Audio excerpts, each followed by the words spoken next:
Something I've said to jury Qin Wei and Ming Guo before is that while cunning and scheming are quite crucial, even more important than this is staying true to yourself. Jury and Ambassador Yusupov each saw each other as a means to an end. They thought that if they could just outsmart their opponent, they would emerge the final victor. And yet, in the eyes of Ye Lань and Regrator, they are but pawns in a much bigger game. Scheming is an endless endeavor. If you can't cope with it, you're better off staying out of it. It gives you a much clearer view in any case. Everyone has self-interest, but you cannot let it be your master.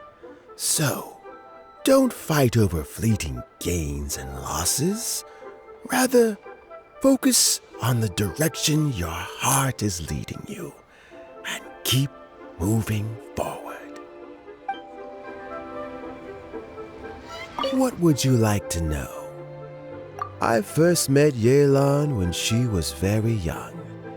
Even back then, she was extremely tough, and she kept her cards close to her chest.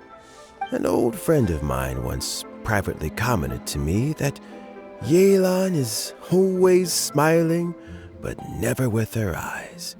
She is a very dangerous person. Something of an exaggeration in my view. At least, I know she would never hurt the people she trusts. What would you like to know?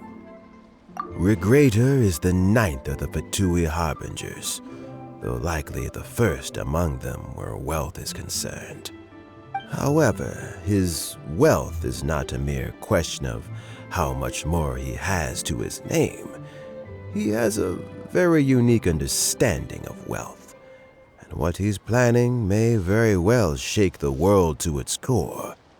Beyond that, I don't have a lot of information about him. If you need to know more in the future, you can ask Ning Guang. What would you like to know? As Ye Lань says, now that I'm on the mend, I should have another few years' worth of work in me.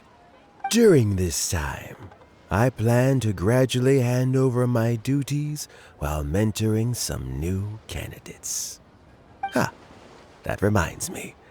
Qian Wei and Ming Guo are still waiting downstairs. I must go and have a chat with them shortly. What would you like to know? Thanks to you and Ye Lань, everything turned out okay this time.